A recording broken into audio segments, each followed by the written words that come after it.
Good morning, everyone. Welcome to this session. Really nice to see such a packed room. I see a lot of familiar Dutch faces, so I actually was thinking we could do it in the Netherlands, but no, we're here, which is actually really nice because we're in the regional building of the government, local government here in Umbria. I don't know if you noticed the demonstration downstairs. Yeah, there's some unions and counter-protests, and I think we're in the heart of democracy, which is, I think, the perfect place to have our panel today. Can we have our slides on screen? Yes, perfect, because that is actually the topic that we will be discussing today. Journalism, public value, balancing the individual metrics and societal impact. I've brought a wonderful panel here with me today, but before I introduce them, I want to say a few words about myself. Always nice to start with yourself, right, at a party. I'm a Dutch journalism consultant and researcher, and I've done a lot of work on user needs. Back in 2016, I wrote a book about this, and after that I've also been working on the topic of news avoidance. Why do people not consume news? And in recent years focusing on this question of value, and this is also the reason why we're here together with you guys. It's actually nice to have such a packed room, and I always like if we have some kind of interaction with the room. So for that reason, I've brought a Mentimeter with me. If you're not familiar with the concept, just grab your phone, go to menti.com. You can also scan this QR code if you want to, that makes it easier. You can fill in the code that is actually listed there, so that's 51104990. And then you can answer the questions that we provide here. And then we can use your answers in our panel, which we really like. And the first question you can already reply to is, what do you believe is value in journalism? What is it actually? What is that concept? So just give your words and they'll appear on the screen behind us. And it gives me some time to introduce the panelists to you. I think we all know Carlijn Goosen, sitting to the right of me. She's coordinating online and linear journalism output at the Dutch public service broadcaster NPO. But she's also an academic fellow in journalism leadership. So that's an interesting angle that we also can talk about today. At the far end is Erik van Heeswijk. He is the CEO and co-founder of Smart Octo, which is a system for metric-informed journalism. So that's a very nice that you're on the panel. And then we have Mattia Peretti, sorry, I should also include your last name, project manager, consultant, and facilitator, but he's also here because he's the founder of News Alchemists, and with that you're trying to redefine the role of journalism in society, which I think is a wonderful aim. Mattia, we see this on screen, all these words popping up. Which one of them do you think suits it best? Hello, everybody. First of all, I cannot take my eyes off of what you see up there. This is fascinating. So I don't know, did you introduce me already? Because I was not listening. No, it's great to be here. Buongiorno. I'm the Italian representative on the panel, so it's good to have one. No, this is amazing. Like, I love everything you're putting there. And I think rather than picking up something, I think this image up there is exactly the point, that value in journalism is not one thing, and it's not the same for everybody, whether we are creators of value or whether as public we are receivers of value. That's exactly the point, that it means different thing. And I think that's what too often we don't acknowledge. And so good to be able to talk about it today. Super. Is it any different for you, Carlijn, if you look at these words? Do you see something that you think, yes, that's value for me? Well, it's interesting what Mattia, what you're saying, that it's very diverse what value is. I think that trust and truth and public interest popping out clearly, seeing my public service context is of extra interest. And also, I think what it really highlights in the room also is a feeling that value is very much a relational concept and not so much something that is transactional, at least to many of us. Which is a discussion I think we really need to have, because we've reduced it oftentimes to something very, metric-y and transactional. So, yeah. But this is fascinating, right? We should do this more often. Yeah. To have the discussion, like what does it actually mean? Exactly, yeah. But it's interesting because I think that is also the reason why I pitched this panel to the International Journalism Festival. It's because I think there's, in recent years, has been an over-focus on individual metrics in journalism. And sometimes that can be dangerous because it can be a perverse incentive. Because we tend to start to focus on the score of whatever does well, and in there I think reach is one of the biggest metrics that we tend to focus on, and that we appreciate the rest that we do in journalism, while at the same time you see in journalists they definitely still feel all the rest that they're contributing to society. So I think there's a disconnect between what we're monitoring and the things that we're actually delivering and the things that we get up for in the morning when we do our jobs as journalists. But Eric, and this is of course the reason why I asked you, because Smart Octo is the European market leader, I think, in audience metrics. Do you agree with my viewpoint? Do you think we focus too much on individual metrics? No. No, I'm kidding. So basically, we are the people that have the individual metrics, right? So this is an enticing panel discussion for us as well. There's a couple of thoughts, and I want to bind them together at the end, but there's a couple of thoughts that I want to get out. So first of all, there's good news. I think the era of clickbaity stuff is a bit over, right? It doesn't work as well.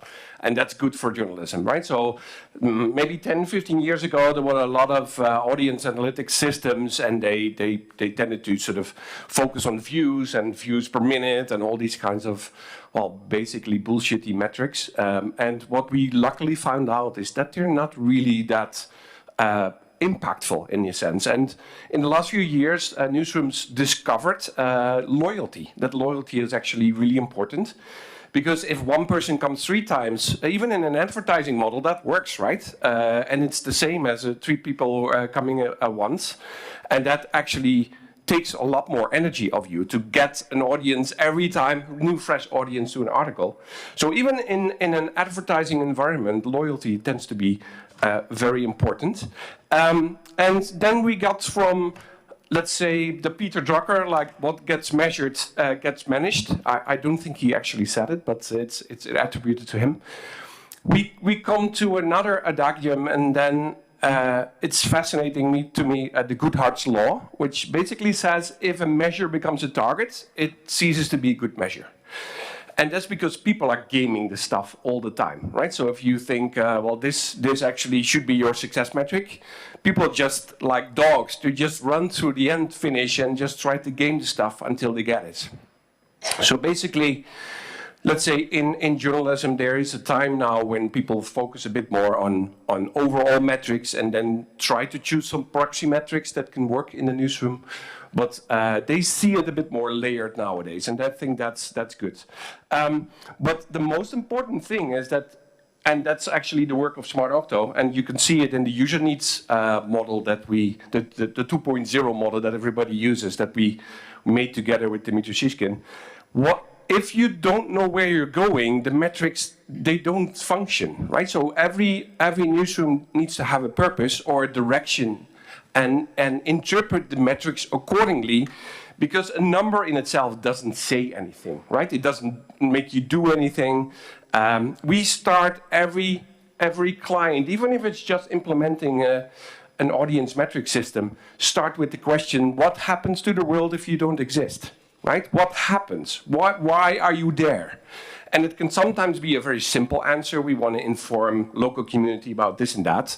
But it can always lead to a very insightful discussion on purpose, so to say. And purpose and business are, if they are aligned, that's all the better, right? So, and you need to view metrics in that sense. And oftentimes when you say, listen, on all the numbers that you viewed in the last, I don't know, 5 months, you put everything that you acted upon on the left pile and everything that you didn't act upon on the right pile. The right pile will be like this high and the left pile will be very, very small. So there's a lot of fetish metrics in the newsroom, right? People have a lot of numbers that don't make a lot of sense in the end. So there is that sort of feeling that we're over amplifying user metrics, and it maybe is true as well, but it's also that we're looking at the wrong numbers and we're using them in the wrong way. So that's maybe the most important point. And let's say just 2 additional things, and I'll wrap it together. Most of the things that are considered important in the sense that we're talking right now are considered by the audience to be boring, right? So Brussels politics boring, right?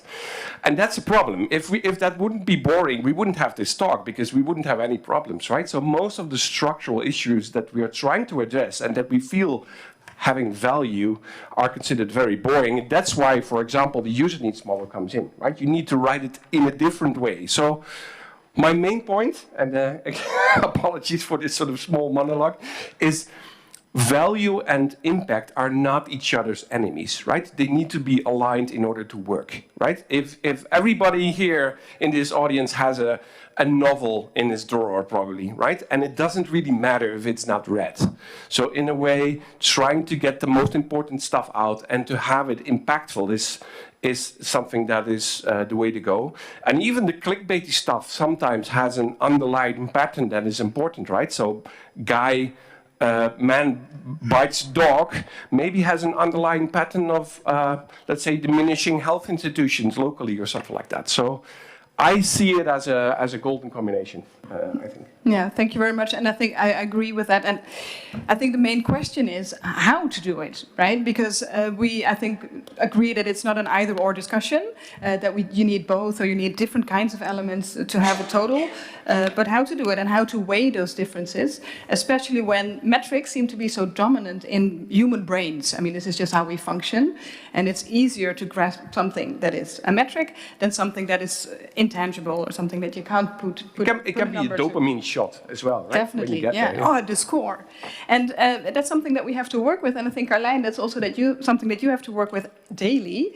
As a genre coordinator, you sort of have to balance between different kinds of formats and different kinds of types of journalism and to program them correctly. We did research, and I say we because it's me and Jekke Mink, who's sitting at the back. Small shout out, woo! We did research for the NPO, focusing on this whole idea of public metrics and of social value, because we also saw that there was sometimes too strong a focus on these audience metrics, but also the difficulty between balancing between, say, a fact-checking initiative and a youth news platform on social media. How to weigh them in a correct way and not use as a singular metric something like reach, because it doesn't do justice to the different kinds of journalism that they're serving. So we made this model that we're sharing here, and now the fun part comes in, Carlijn, that I'm going to ask you to explain the model that we created together. Exactly, which is a bit weird. We established this at the 4, so Maaike will add anything important that I forget. But definitely a shout out to both Jekke and Maaike for developing this, because it's been a pain in the ass, excusez-moi le mot. To have this enormous focus on metrics. There's several colleagues here also in the room working in public broadcasting in the Netherlands who have experienced this over-focus on metrics quite some time. And what we really struggled with, so the question that came to you guys is how do we seek a balance in demonstrating our societal value, which clearly for a public service media is of importance, and especially we're not the only ones in the Netherlands, but we are facing huge budget cuts. More public service media in Europe and abroad are. So we really have a necessity of being able to give better words or provide evidence of our societal value. So what we've done is pose this question to you guys and ask you guys to explore different ways and working with newsrooms. And what we wanted to see is whether we could balance these individual, more quantitative metrics of individual value of what you do in journalism and align it with the societal role that journalism plays. So you see these different circles in the model. The rose model. So the inner circle highlights the individual needs linked to the user needs model, smart octo implications in newsroom, and the outer circle is gives words to societal needs. So journalism is there to help people discover new information, to confront, hold power to account, to do representative work, to set the agenda and set the tone for specific topics. And these two rings, they relate to each other, and in the end, they cause, if journalism is done well, societal change. So journalism brings into motion several issues. So what happened in, but I think you're better able to word that, what happened in the discussions with the colleagues in the different sessions, the iterations, was that you guys worked with these newsrooms in both theory building, but also in editorial needs assessments. So you guys looked at the ways that these two rings really helped editors-in-chiefs, but also colleagues in the daily grind of newsrooms to define the unique journalistic value of either a product or a title or a program or a specific segment in journalism or an article, but also translate, with help of this Rose model, editorial and strategic decisions to then not only define what the value is that you want to offer, but also to monitor it meaningfully, not necessarily clearly in a quantitative metric sense, but collect the evidence of all of the things that you do. And anyone who works in a newsroom knows that there's a lot of evidence. It's hidden oftentimes in WhatsApp groups where you exchange the value of what you did. It's people who, if you do pop-up meetings in a city somewhere, come and offer apple pie because it's so valuable that you're here. So there's lots of quantitative measures or metrics, sorry, that help give words to that, and then also to communicate that effectively.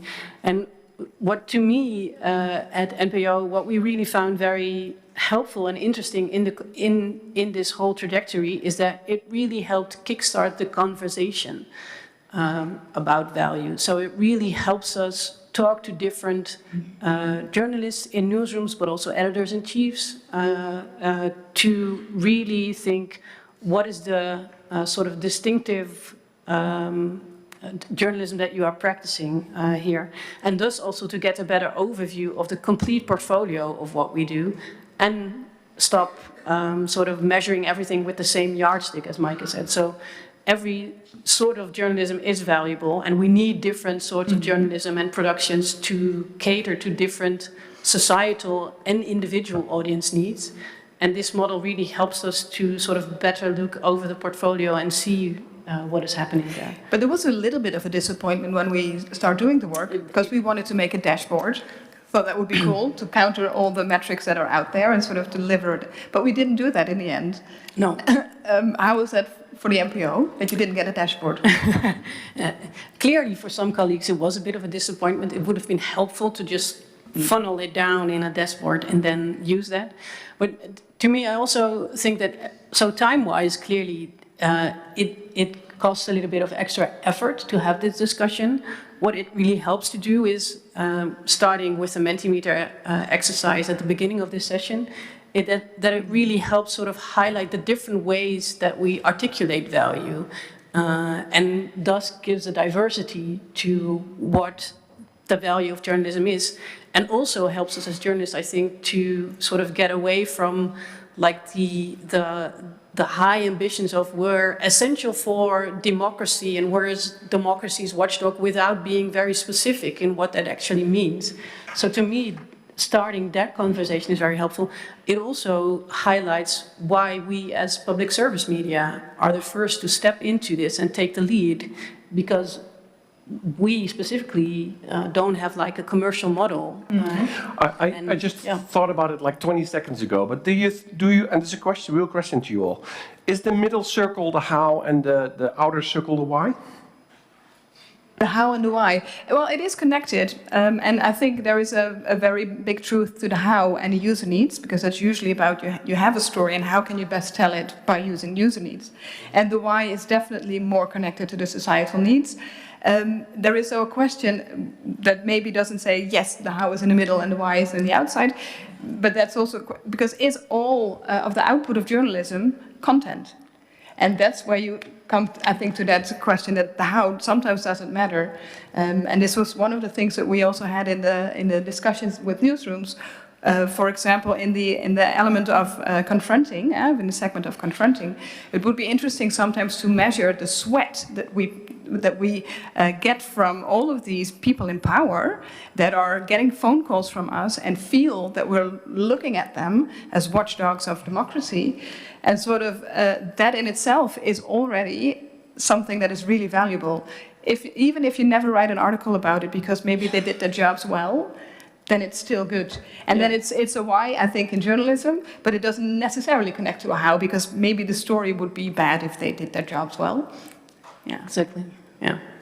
I think it's an interesting point that Eric is making about the how and the why, not just in terms of how to read the model, but also because I genuinely think we over-index the how in journalism and spend very little time talking about the why and assuming that we know what journalism is, that we know what journalism is for. Can we go back for a second to the Mentimeter thing? Because to me, it's fascinating what I see here again in many different ways. And I think at the center, the words that have been most used in the room, trust, truth, public interest, these are some of the assumptions that we have because we think that journalism is so important and it's our job. And so we want to stick to those assumptions. But if we ask the same question to the audience in the street, the answers are going to be more the small things that we see around. They're going to ask us for hope. They're going to ask us for empathy. They're going to ask us to be helped with things that help their lives. Truth, holding power to account is important to them, but that's the only thing we talk about when we describe about journalism because it makes us feel important, and it's not wrong. That's part of what journalism is. But I think really what I'm seeing here and what this panel is fascinating for is that we've been over-indexing for these measurements of trust, which is not measurable in itself. Actually, I'm going off a tangent here, but what is also fascinating about this is that most of these things are inherently not measurable. And that doesn't make them less important.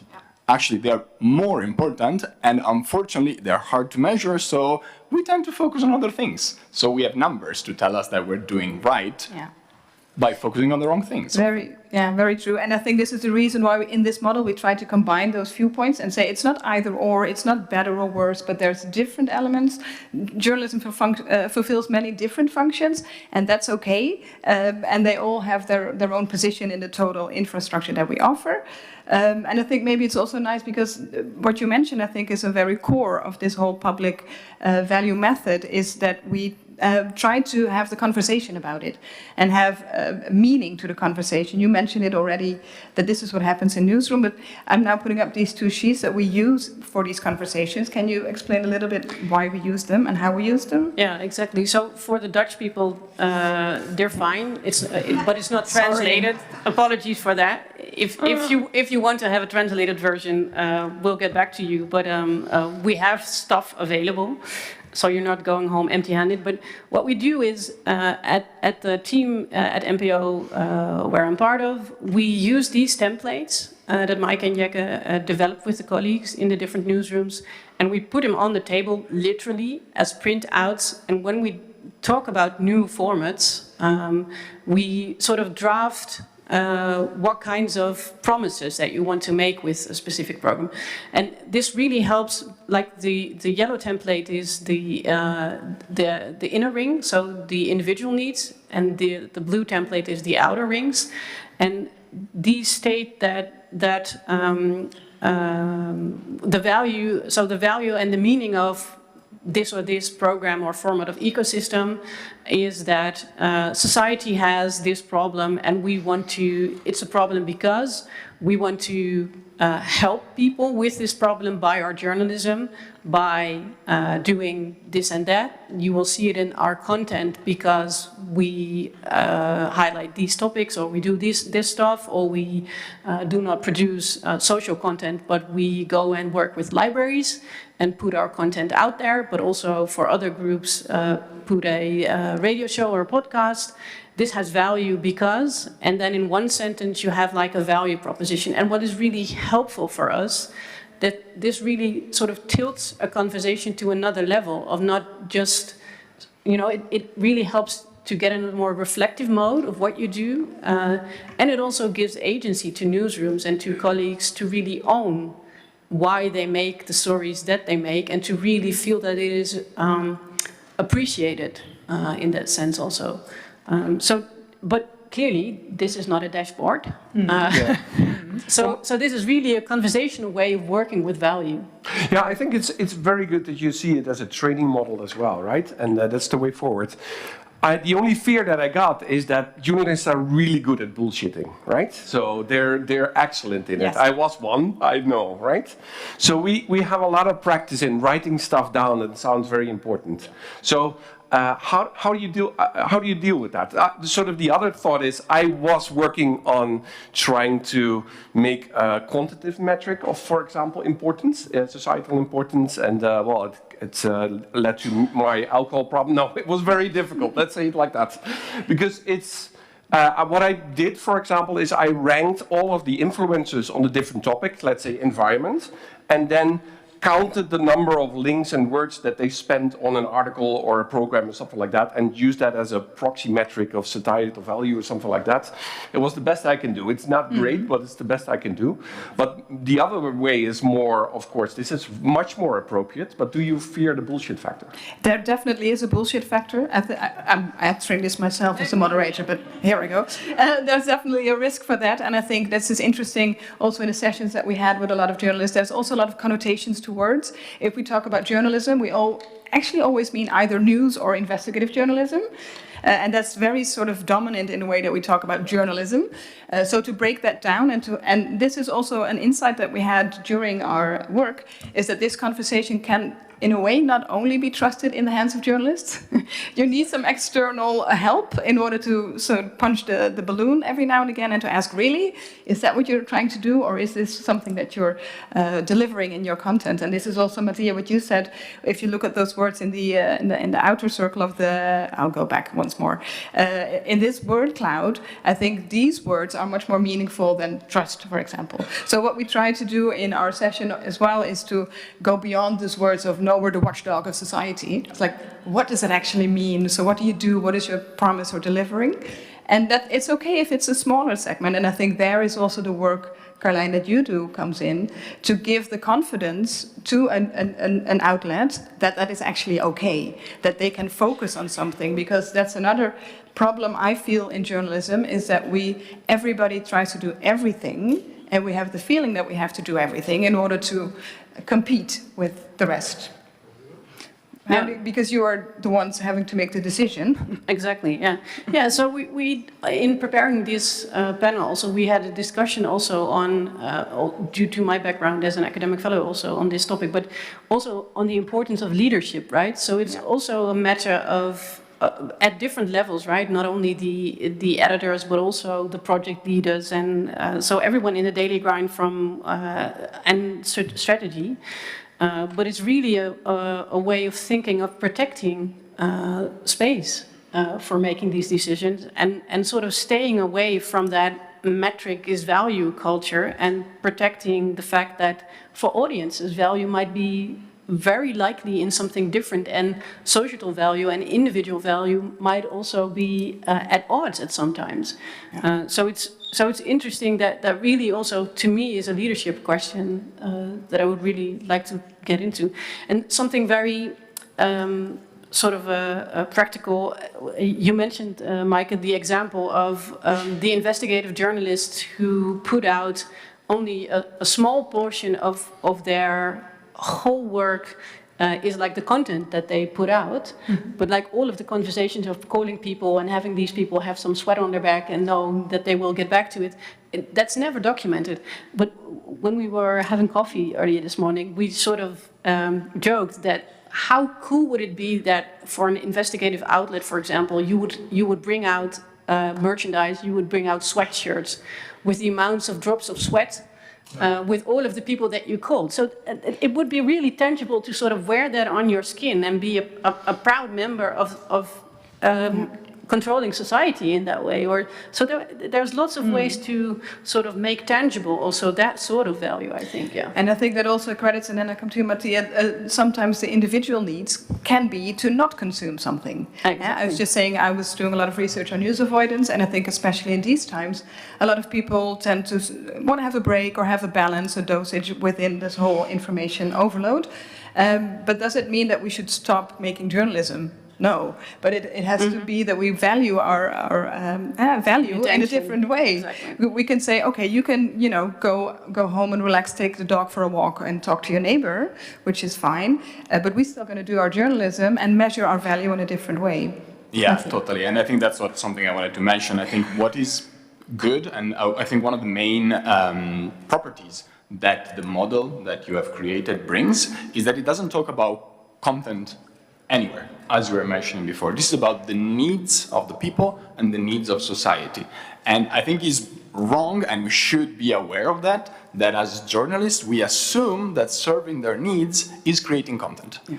Journalism is not the article. Journalism is not the podcast. Journalism is what we do for people, what we help them feel, what we help them learn. Very often, more often than currently, we should help, and the best way to do that is not by creating more content that people don't need, that people don't have time to consume. Anyways, and I'm gonna have a little bit of gripe of mine here, because I really, really hate all our talk about news avoidance. It really enrages me. Like, it's not the people avoiding us. If a product is not creating value for you, if it's not serving your needs, you're not avoiding it. It's just useless to you. It's on us. It's not the people out there, oh, they're avoiding us, what are we doing wrong? Well, we are doing things wrong. We're not serving their needs. We're leaving them out of the journalism space by not serving their needs. Here. So, here. Yes. Yeah, sorry, I get really railed up. News avoidance, let's really ban this term for our conversation. Okay, let's pass that word on. No, but I want to combine the last 2 points, because you're talking about leadership and news avoidance and what is relevant. We often do the following experiment, and I encourage you to do it in your own newsroom, right? So you rank all your articles, and you see all the metrics, the behavioral metrics, right? And you ask yourself, okay, listen, under which success metric, subscriptions, views, attention time, doesn't really matter, you pick one, under which that article shouldn't exist, right? And there comes a number. If you ask your newsroom, they come up with a number. They'll probably come up with different numbers, which is already quite interesting, but in the end you will get to a number. Then you say, okay, listen, these articles, according to the metrics, shouldn't exist. Which one are not valuable, right? And you do the same, right? So then you end up with a pile of articles that have zero impact and are not valuable. Common sense should be you delete the stuff, right? And you can rank those. You can really point to articles that have both. We do that with clients, they never cease to exist, to be deleted. Yeah. That's the leadership crisis. Yeah. And why are these articles there? Because somebody in the newsroom likes to write them. That's the honest truth, and right? we're used to doing it. Yes, and they're used to doing it, and they like to write about football that nobody cares, right? Or something to that effect. Yeah. So that's where the leadership crisis and the news avoidance are bind together. Yeah. We need to focus, we need to have some discipline in order to get this right. Carlijn? Yeah, I was thinking also that this especially also highlights for me, and also through the research you guys did, that the conversation is so important, right? So only metrics, anyone who works in a newsroom knows this, right? If you're responsible for doing the transformational work of getting people out of their grind of making anything and everything that they always wanted to make because they feel so, it's really difficult to convince people of doing differently. I think this model and also the templates, they really help to tap into the reason why people went into journalism. Namely, our first loyalty is to serve citizens and society, right? So by tapping into that sort of source and drive for people to be in journalism, you tap into something that, in an appreciative words, really helps people to do like the inner work of change. So it's a complete different conversation that you have then in your newsroom, other than just saying like the numbers say that it doesn't score.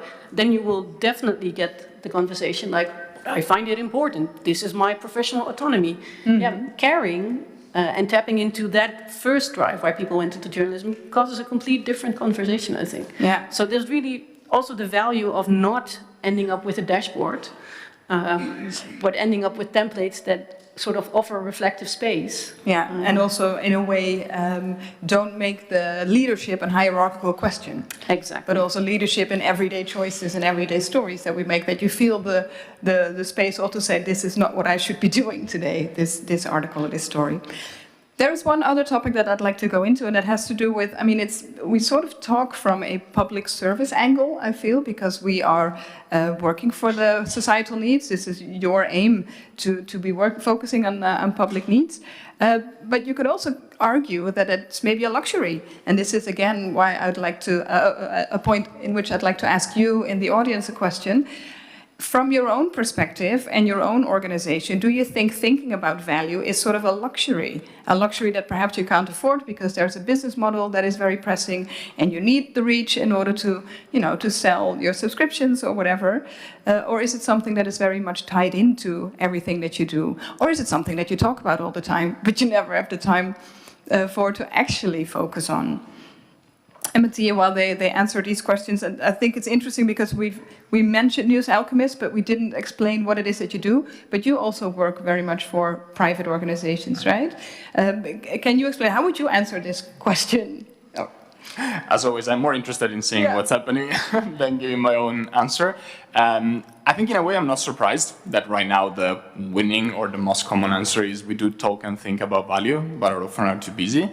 Because of course it's not that, we are here telling you should think about value and you're not. Probably you are in this room because you care about this topic, but it is true that very often the day-to-day makes it feel like we are too busy writing those pieces of content that may or may not perform to actually think about value. And yet, what I'm trying to do with News Alchemist, which sounds like something very fancy, but right now it's just me trying to build a business. Don't disclose that. Just say there's lots of people. Let's be honest. Honesty is important here. It's really just to help us all together to really recenter everything we do on the audience and on the needs of the people and society. In my mission statement, I talk about specifically separately the needs and the wants, I would add, of people and of society, because often it's the same thing, sometimes it's not. And we shouldn't, as your model points out, forget about one or the other. So yeah, I think this is fascinating, and I think it's really a recentering that I strongly believe as an industry we need to do. We need to come down off the high horse, where we are the beacon of truth, where we provide people trust, and so on, because honestly, as an industry, generalizing, we are failing at that. Let's accept it. Like, trust is low, engagement is lower and lower, people are avoiding us, I'm told. So this is not working. So if those are the central values, let's own the fact that we're not delivering on those values. So we can just beat ourselves or pretend that nothing is happening and continue going on, or maybe we should have more often these conversations about value and thinking concretely about how what we do seriously needs to change. Not just what, not just how, but why we do it. We have to make time, even though we're busy and arguing. Yeah, it's a bit of a short-term, long-term thing, right? So if you ask people what ideal job do you want to have, it's more easy to think about that when you're not living paycheck to paycheck, right? And that's what happens here, in a way. Everybody agrees that in the end, the question is important, even if you live paycheck to paycheck. But if you're under fire, you're just overwhelmed with other stuff as well.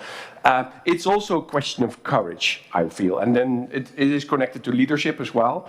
But just do the thing, just do it, right? And I see we work with 350 newsrooms all across the globe, and I can point to you, I will not name names, I can point to you all of the newsrooms that are slowly dying, right? Slowly dying.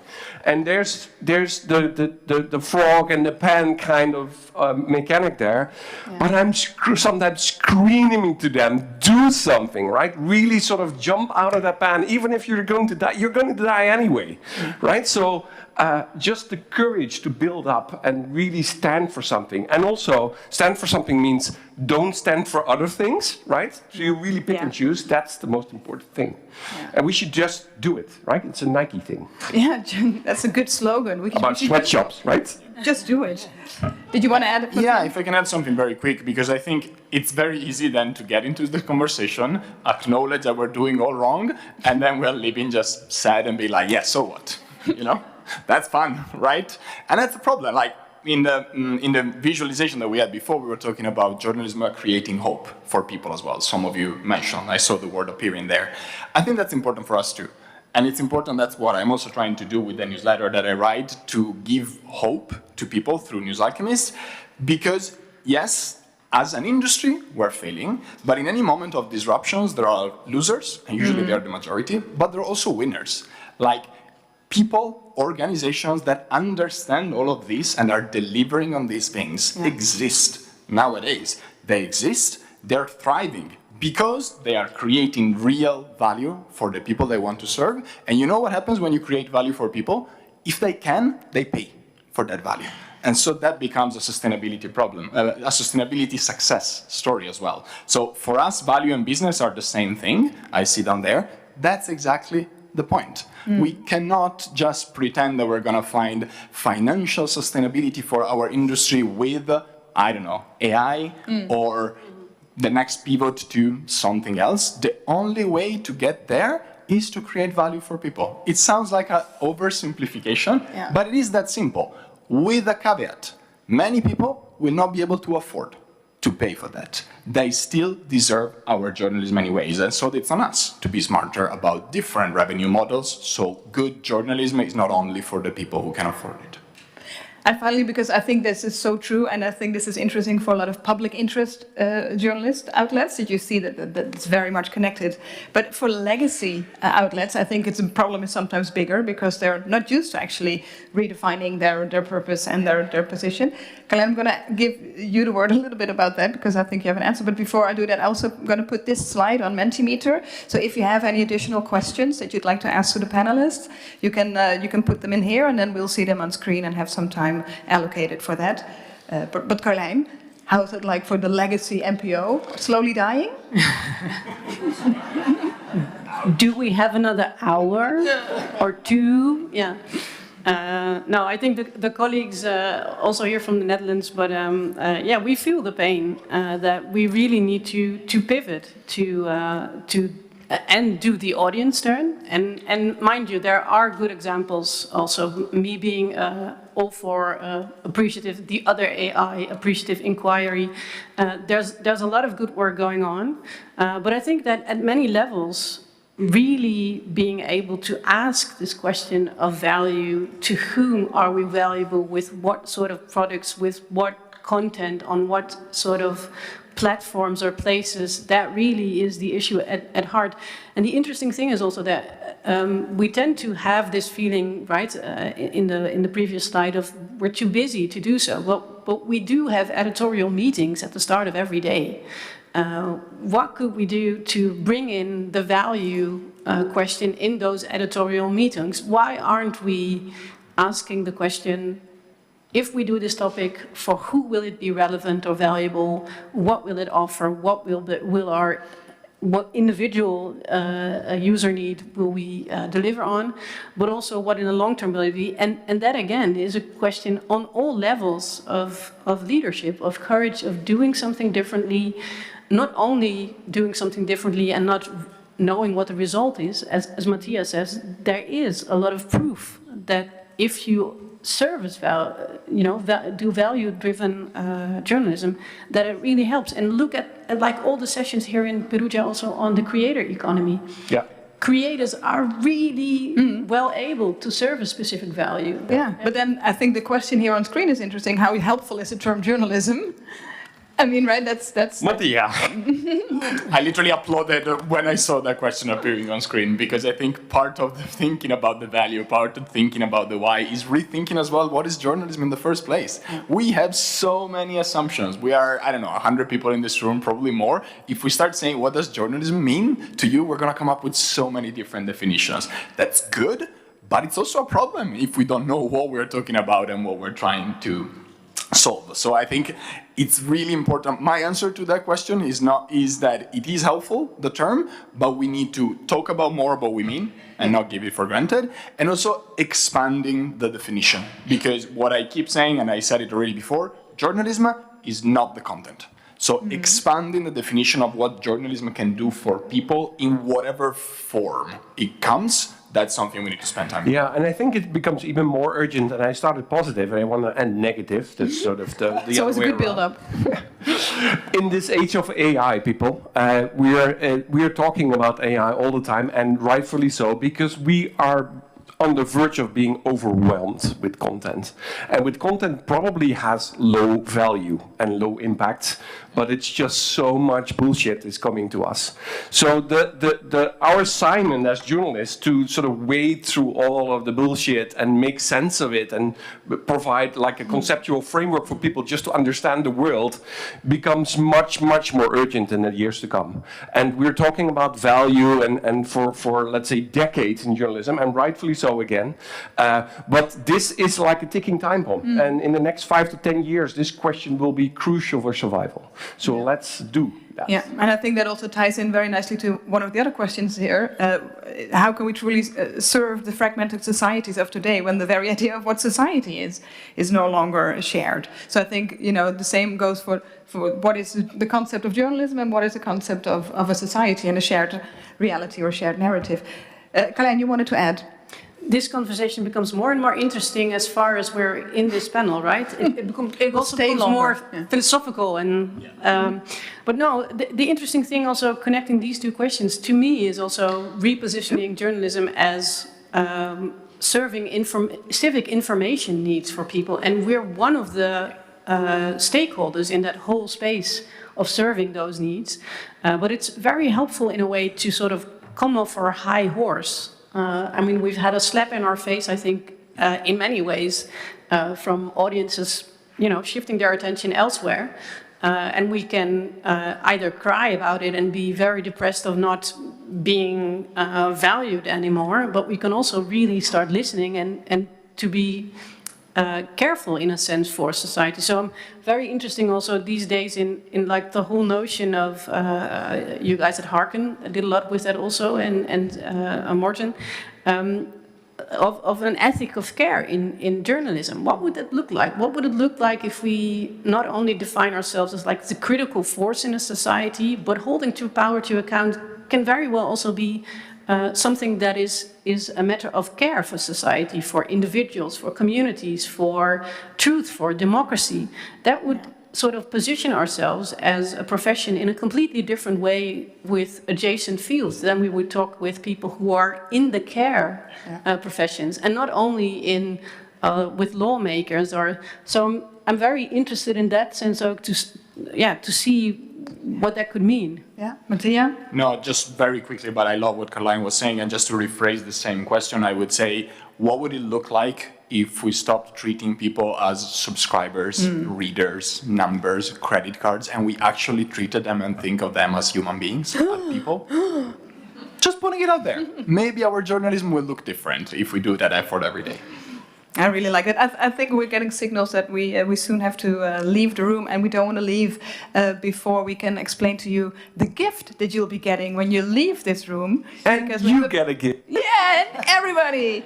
Because we developed a card deck, and I think it's really nice, and it was a good idea for Carlijn to say, hey, maybe we should bring them to Perugia and share them with the people who come to our panel. So that's a deck of cards that you will get. My lovely assistant show. And with this card deck, you can actually do the exercise within your own newsroom to see what are the values that you are actually aiming for with your news organization, with your format. You can do it on different levels. Is it for the whole of the organization or just for a program? And it also here has a combination of the societal values and the individual values. So do the exercise, let us know if it worked out, and if we have to change words, for example, or if we can even improve further on this whole method, because for us we also call it a public method. It's open source, so let's build on this together, and then we're going to make journalism great again. Thank you all.